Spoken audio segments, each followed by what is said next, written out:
테슬라 봇이 무대 위에서 춤추는 것을 보았을 때 모두는 깜짝 놀랐습니다. 이 로봇의 컨셉은 식료품을 사고 집을 청소하고 잔디를 깎는 것처럼 사람들이 매일 하는 지루한 일을 도와주는 것입니다. 또한 차를 고치거나 식사를 준비하는 것과 같은 어려운 일들을 맡을 수도 있습니다. 하지만 반대로 로봇은 자신이 무엇을 하고 있는지 알고 있기 때문에 항상 똑같은 일을 하는 건 볼 수 없을 거예요. 테슬라는 놀라운 인공지능 기술이 더해진 내비게이션 및 자동 주행을 위한 세계 최고의 소프트웨어를 가지고 있습니다. 화려한 모습 외에도 이 자동차는 일반 자동차처럼 독성 화학 물질을 배출하지 않습니다. 매우 빠르고 이동 중에도 휴대폰에 연결하여 많은 작업을 수행할 수 있고요. 최첨단 기술을 사용해 자동차를 만들어서 내구성도 매우 뛰어납니다. 하지만 테슬라는 자동차 회사 그 이상입니다. 엄밀히 말하면 테슬라는 소프트웨어 회사예요. 자동주행 운전 메커니즘은 실시간으로 실세계의 데이터를 가져와 서버에 업로드합니다. 그래서 테슬라 자동차가 도로를 달리면 계속해서 지도와 정보를 업데이트할 수 있게 되죠. 그러면 어떤 테슬라도 이 새로운 정보를 수집해서 자동주행 중에 적용할 수 있게 될 것입니다. 테슬라가 자동주행 모드인데 도로에 구멍이 있다면 다른 테슬라 사용자들이 그 사실을 경고해 줄 수 있다는 거예요. AI는 경로를 따라 이동하며 교통 상황을 탐색할 정도로 똑똑합니다. 심지어 보도 위에 보행자나 보행자가 보지 않고 길을 건너고 있는지도 감지할 수 있고요. 또한 주변을 분석해서 주변의 장애물을 피하고 좁은 공간에 주차할 수 있게 도와줍니다. 즉, AI가 무슨 일이 일어나고 있는지 파악할 수 있도록 하려면 전체 시스템은 지속적으로 업데이트를 하기 위해 인간에게 의존을 하게 됩니다. 테슬라 봇도 이런 원리예요. 테슬라 봇은 일상적인 일을 하고 자신이 저지를지도 모르는 실수에 대해서 학습을 하게 될 것입니다. 이 로봇은 두 발로 서 있을 때 균형을 잡기 위해 많은 양의 카메라와 센서를 갖추고 있습니다. 테슬라 자동차는 기본적으로 바퀴 달린 슈퍼컴퓨터입니다. 테슬라 봇이 발표되기 전에도 이 회사는 거의 로봇 회사와도 같았고요. 이 로봇의 키는 거의 180cm이고 무게는 57kg, 얼굴은 스크린으로 되어 있습니다. 시속 8km의 속도로만 움직일 수 있기 때문에 누구나 쉽게 앞지를 수 있습니다. 20kg 이하만 운반할 수 있지만 약 데드리프트는 68kg까지 가능해요. 그래서 등을 다치지 않고 소파 같은 것을 쉽게 운반할 수 있습니다. 그리고 인공지능은 학습에 의존하기 때문에 그 요령을 터득할 필요가 없는 간단한 일들은 분명히 훌륭히 해낼 수 있을 거예요. 여러분이 장을 보는 동안 카트에 어떤 걸 담는지를 관찰해서 아마 여러분이 구체적으로 어떤 브랜드의 우유를 좋아하는지 배우고 좋은 과일과 채소를 고를 것입니다. 구매를 수행할 수도 있고 특정 예산에 얼마를 지출해야 하는지 알려줄 수도 있습니다. 그리고 집안일을 할 때는 설거지를 하면서 아무것도 깨뜨리지 않고 정리를 할 땐 물건을 잘못 두지 않는 법도 학습할 수 있을 거예요. 만약 테슬라 자동차를 가지고 계시다면 의심할 여지 없이 이 봇은 모든 테슬라 제품과 같은 소프트웨어 생태계를 공유할 것입니다. 봇을 개인 비서로 사용하여 차에서 업데이트를 받을 수 있겠죠. 몇몇 국가들은 이미 사람들의 일상적인 전화통화를 처리하기 위해 인공지능 운영체제를 채택했습니다. 여러분의 모든 문제를 해결하게 도와줄 수 있는 AI 에이전트와 전화를 받고 완전한 대화를 나눌 수 있게 된다는 거죠. 이 로봇은 수천 통의 전화를 처리할 수 있기 때문에 전화 상담원과 연결되려고 몇 시간 동안 기다릴 필요가 없을 거예요. 또한 이들은 모든 통화에서 학습을 하고 이를 적절한 스크립트로 모아 모든 사람과 소통하고 도움을 줍니다. 챗봇은 사람들의 요구를 충족시키기 위해 사람들에게서 데이터를 수집할 때도 유용합니다. 그래서 테슬라 봇은 무엇이 여러분을 괴롭히는지, 무엇이 여러분을 기쁘고 슬프게 하는지 배울 수 있습니다. 실제 사람과 대화하는 것처럼 로봇과 아침 대화를 할 수 있을지도 모릅니다. 그리고 인공지능 학습 시스템을 기반으로 사람들이 자기도 모르게 하는 것처럼 특정한 몸짓과 움직임을 유사하게 적용시킬 수도 있습니다. 이 말을 들으면 투자자들은 지갑을 꺼내 수많은 돈을 쏟아부을 거예요. 이 생각을 실현할 수 있다면 말이죠. 하지만 휴머노이드 학습 로봇에는 많은 허점이 있습니다. 은행 계좌, 모든 개인정보와 코드 또는 중요하고도 민감한 정보에 로봇이 접근할 수 있기 때문에 사이버 보안에 위협이 될 수 있거든요. 어떤 사이버 범죄자들은 봇이 더 빨리 움직이거나 무거운 물체를 들어올릴 수 있도록 봇을 수정하려고 할 수도 있습니다. 그리고 로봇에게 이러한 힘을 주면 역효과를 일으켜 주변 모든 사람에게 해를 끼칠 수도 있고요. 의도는 좋지만 로봇은 다른 방식으로 반응을 해 많은 스캔들을 일으킬 수 있습니다. 테슬라 소프트웨어의 많은 부분이 인간의 행동과 환경에 의존하기 때문에 개인적인 필요에 맞게 로봇을 건드린다면 재앙을 초래할 수 있습니다. 일론 머스크는 미래의 인간이 로봇과 합쳐진 모습을 상상하며 우리의 진화적인 후손들을 위한 길을 개척하고 있습니다. 휴머노이드 세계에서 기술은 우리가 숨쉬는 공기처럼 익숙한 존재가 될 것입니다. 이 로봇들은 화성을 식민지로 만드는 첫 번째 로봇이 될 수도 있습니다. 로봇들이 인간에게 반응하고 심지어 결정을 내리는 것까지 완벽하게 학습한다면 이 로봇들은 인간 없이 탐험을 할 수도 있고 아마도 다른 행성에 착륙하는 첫 번째 존재가 될 수 있을 겁니다. 일론 머스크가 설립한 또 다른 회사 스페이스X는 인간을 달로 보낸 다음 그들을 달에서 다시 화성으로 보내는 임무에 집중하고 있습니다. 로봇이라면 어떤 사람의 목숨도 위험에 내몰지 않고 달에 착륙할 수 있을 거예요. 그리고 이미 스스로 대처할 수 있는 능력을 갖추고 있기 때문에 바로 임무에 착수할 수 있습니다. 일부 로봇은 과학자처럼 로켓 비행, 공학, 화성 생태계를 연구하는 것처럼 특정한 일에 특화될 수 있습니다.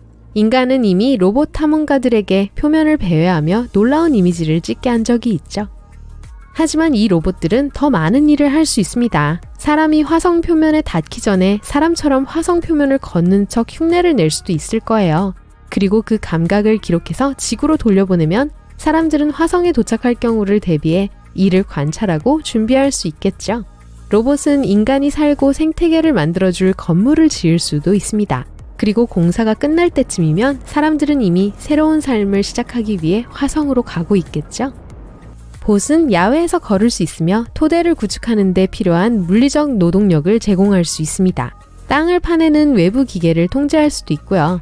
화성 전용으로 만들어진 적절한 운송수단은 현재 우리의 기술보다 더 빨리 일을 처리할 수 있습니다. 그때가 되면 기술은 매우 발전해서 화성에서도 지구에 살고 있는 것처럼 느껴질지도 몰라요. 로봇 자체는 공장의 조립 라인에서 기계를 작동시키고 부품을 함께 조립하기 위해 인간의 형태로 설계되지 않았습니다. 오히려 특정한 일을 수행하도록 만들어졌죠. 자동차를 운전하기 위해 휴머노이드 로봇을 만들었다면 그 자동차를 자율주행 자동차라고 말할 수 없겠죠. 이들은 오늘날 우리가 알고 있는 테슬라 자동차를 만들었습니다. 휴머노이드 로봇이 공장에서 기계를 작동시키는 것도 마찬가지입니다. 공장에 있는 로봇 팔로도 그런 일을 완벽하게 할 수 있어요. 그러므로 화성에 착륙하는 로봇들은 특정한 작업을 위해 설계될 가능성이 높습니다. 굴착에 능한 로봇은 아마도 불도저처럼 작동할 수 있겠지만 그 규모는 다를 거예요. 화성으로 날아갈 로봇들이 비행을 위해 특별히 설계되는 것처럼 말이에요. 테슬라는 이 봇을 발표하며 많은 화제를 불러일으켰습니다. 비록 미래에 아무 일도 일어나지 않는다고 해도 사람들은 이미 테슬라 봇에 대해 이야기하며 기사와 로봇이 춤추는 영상을 공유하고 있습니다. 영화 터미네이터 2 심판의 날을 본 적이 있다면 T-1000이라는 로봇을 기억하실 거예요. 아놀드 슈왈제네거가 훌륭하게 연기한 주인공의 임무는 로봇으로부터 사라와 존 코너를 보호하는 거였죠. 이 로봇은 인간보다 훨씬 강해서 맨손으로 강철을 구부리고 훨씬 큰 로봇을 던질 수 있어요. 하지만 가장 멋진 특징은 모양을 바꿀 수 있다는 점이에요. 액체 금속으로 만들어져 심각한 손상 후에도 회복할 수 있어요. 공상과학 영화에서나 나올 법한 이야기라고 생각할 수도 있지만 들어보세요. 과학자들이 실제로 T-1000과 비슷한 것을 만들어냈습니다. 그들은 금속이 혼합된 물질을 발명했는데 자기 활성상 전이 물질, MPTM이라는 꽤나 놀라운 성질의 물질이에요. 이 로봇은 화면 속 프로토타입의 초소형 레고 크기 모델처럼 보이는데요. 이 작은 로봇은 섭씨 30도인 손에서 녹았다가 다시 원래 모양으로 돌아갈 수 있어요. 테스트 결과 이 초능력을 이용해 작은 감방에서 빠져나올 수 있는 것으로 나타났어요. 마법처럼 보이는 것의 비밀은 물리학이에요. 자기장은 실제 T-1000이 만들어지는 금속 중 하나인 갈륨 내부의 전류를 생성해요. 그러면 약간의 열이 발생하고 고체 물질이 액체로 변해요. 이 작은 로봇은 자기장의 영향을 받아 다른 재능도 보여줄 수 있어요. 자기 키의 20배를 점프하고 분당 1500회 회전하며 놀라운 속도를 낼 수 있죠. 인생에 이 작은 녀석이 필요하다고 생각하시나요? 아직 정품은 구매할 수 없지만 터미네이터 액션 피규어나 조립 키트를 구매해 볼 수 있어요. 녹았다가 다시 굳을 수 있는 소재는 관객을 즐겁게 하는 것보다 더 실용적인 용도로 쓰일 수 있어요. 가장 좁은 구석까지 닿을 수 있는 도구를 상상해보세요. 액체 형태로 바꾸면 구멍에 들어갔다가 다시 고체가 되어 밀봉돼요. 엔지니어라면 누구나 꿈꾸는 일이죠. 또한 구성에 쓰인 금속인 갈륨은 훌륭한 전기 전도체이기 때문에 LED 회로의 용접기 역할도 할 수 있어요. 약물을 전달하고 환자의 장기에서 이물질을 제거해서 생명을 구할 수도 있죠. 터미네이터 팬들이 잠깐만 어디서 본 것 같은데 라고 말하게 만드는 소재는 MPTM이 처음이 아니에요. 니티놀은 아무리 구부려도 원래의 형태를 기억하고 항상 제자리로 돌아가는 초탄성 소재입니다. 지금까지 스텐트를 만드는 데 성공적으로 사용됐죠. 필요한 사람들에게 동맥을 열어주는 작은 그물 모양의 튜브인데요. 니티놀은 차가운 온도에서 필요할 때 구부릴 수 있고 가열하면 원래 상태로 돌아가기 때문에 이 역할을 완벽하게 수행해요. 내구성이 뛰어나서 오래 사용할 수도 있고요. 그래서 치아 교정기, 기계식 시계 스프링, 골프클럽용 인서트, 그리고 제가 가장 좋아하는 마술쇼에서 사용되는 스스로 구부러지는 숟가락에도 니티놀을 사용해요. 우리에게도 펼쳐진 또 다른 터미네이터 현실은 드론의 대규모 사용이에요. 휴가에 필요한 가방을 막판에 주문한 사람에게 배달하고 뉴스쇼와 팀 삼촌의 결혼식을 위한 최고의 영상을 촬영하고 수색 및 구조팀을 지원하고 원조품을 수송하고 야생동물을 모니터링하고 건물에 접근이 불가능한 부분을 검사하고 드론이 하지 않는 일을 나열하는 게 더 쉬울 것 같네요. 영화의 두 번째에서 슈왈제네거의 캐릭터는 자신의 CPU가 신경망 프로세서이며 인간과 더 많이 접촉할수록 더 많은 것을 배운다고 설명해요. 기억을 되살리기 위해 지금쯤 영화를 다시 보고 싶으시다면 언제든지 아마존에서 사본을 구하실 수 있어요. 어쨌든 터미네이터가 말하는 게 실제 신경망과 매우 비슷하게 들리지 않나요? 인간의 뇌와 비슷하게 모델링되어 있어요. 수천 개의 훈련 예제를 분석해서 컴퓨터가 작업을 수행하도록 훈련시키는 것이 아이디어죠. 객체 인식 시스템은 수많은 이미지를 보고 몇 가지 패턴을 골라내 자동차나 푸들이 어떻게 생겼는지 학습해요.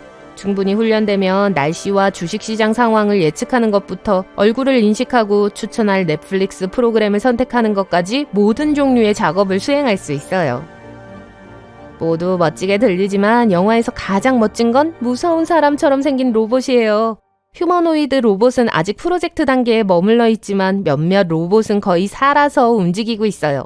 물류와 제조에 능숙해 공장과 창고에서 일하는 휴머노이드 로봇도 있죠. 오케스트라를 지휘하고 바다 밑에서 잠수하고 노인을 돕는 등 못하는 것이 있나 모르겠어요. 그럼 우리가 곧 인공지능에 대체될까봐 걱정해야 할까요? 인공지능이 점점 더 좋아지고 있기는 하지만 다행히도 아직은 그럴 가능성이 낮아요. 기계는 아직 인간과 같은 감성지능과 의사결정 능력을 갖추진 못했어요. 인공지능은 매우 똑똑하지만 인간이 시키지 않는 한 세상을 정복할 동기가 없어요. 그리고 하나의 인공지능 시스템이나 앱이 자유를 찾아 우주를 지배하기로 결심하더라도 그렇게 할 만큼 강력하지는 않을 거예요. 그러니까 숨을 고르세요. 하지만 휴머노이드가 마스터한 한 가지는 유머 감각이에요. 라스베이거스에서 열린 한 전시회에서 한 남성이 로봇에게 남자친구가 있냐고 묻자 로봇은 연애를 하지 않는다며 안타깝게도 없다고 대답했어요. 인공지능에게 거절을 당하다니 21세기다운 문제네요. 이 가슴 아픈 로봇의 이름은 아메카였어요. 이 로봇을 만든 영국 회사 엔지니어드 아츠는 이 로봇을 세계에서 가장 진보된 휴머노이드 로봇이라고 불러요. 너무 세밀하고 실물 같아서 그 남자가 작업을 걸고 싶었던 게 놀랍지도 않아요. 아메카는 모든 감정 스펙트럼을 가지고 있고 놀라움 등을 사실적으로 표현할 수 있어요. 심지어 하품하고 어깨를 으쓱하고 눈을 깜빡이고 코를 긁기도 하죠. 아메카의 눈에는 카메라가 있어서 사용자의 얼굴을 기억하고 추적할 수 있어요. 그렇기 때문에 대화하는 것이 가젯 화면을 쳐다보는 것처럼 느껴지지 않아요. 또한 얼굴 앞에 있는 사람의 손가락과 같은 물체도 감지할 수 있어서 가까이 다가가면 반응해요. 이 아름다운 로봇은 작동하기 전혀 어렵지 않아요. 자체적으로 업데이트되는 클라우드 기반 펌웨어를 사용하는데 기술에 전혀 익숙하지 않은 사람이라도 아메카를 사용할 수 있어요. 소프트웨어 시스템에 로그인하기만 하면 어디서든 로봇을 제어할 수 있죠. 교통체증에 갇혀서 직접 나타나지 않아도 로봇 어시스턴트가 손님을 맞이하고 프로젝트를 발표한다고 상상해보세요. 이 로봇 비서의 AI는 매우 발전되어 있어 두 가지 작업을 동시에 수행할 수 있어요. 심지어 더 중요한 작업을 골라 우선순위를 지정할 수도 있어요. 아메카를 구매하고 싶다면 10만 달러 이상을 지불할 준비를 하셔야 합니다. 보스턴 다이나믹스가 설계한 휴머노이드 아틀라스는 계단을 오르내리고 층 사이를 뛰어다니며 무거운 물건을 적절한 거리에서 집어들고 운반하고 던질 수 있어요. 아틀라스는 고정된 한 손가락과 움직이는 한 손가락으로 물건을 잡을 수도 있어요. 이 모든 것이 아틀라스를 이상적인 창고 도우미로 만들어줘요. 가장 최근의 성과는 540도 역방향 다축 플립이에요. 엔지니어가 로봇을 프로그래밍하는 것은 말처럼 복잡했어요. 아틀라스는 단순히 파쿠르 챔피언처럼 움직이는 것뿐만이 아니에요. 주변 환경을 고려해서 A 지점에서 B 지점으로 이동하는 가장 효율적인 경로를 계획할 수도 있어요. 또한 실수를 하거나 장애물을 극복해야 할 때를 기억해요. 균형을 유지하기 위해 모든 구성 요소를 활성화해요. 모든 부품이 3D 프린팅으로 제작됐기 때문에 아틀라스는 1.5m 높이에 89kg에 불과할 정도로 무겁지 않아요. 이 똑똑한 로봇 친구는 연구용 플랫폼이기 때문에 아직은 구매할 수 없어요.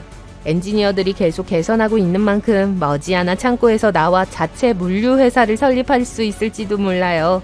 그러면 아틀라스를 구매하고 싶지는 않더라도 이력서를 보내게 될 수도 있겠죠.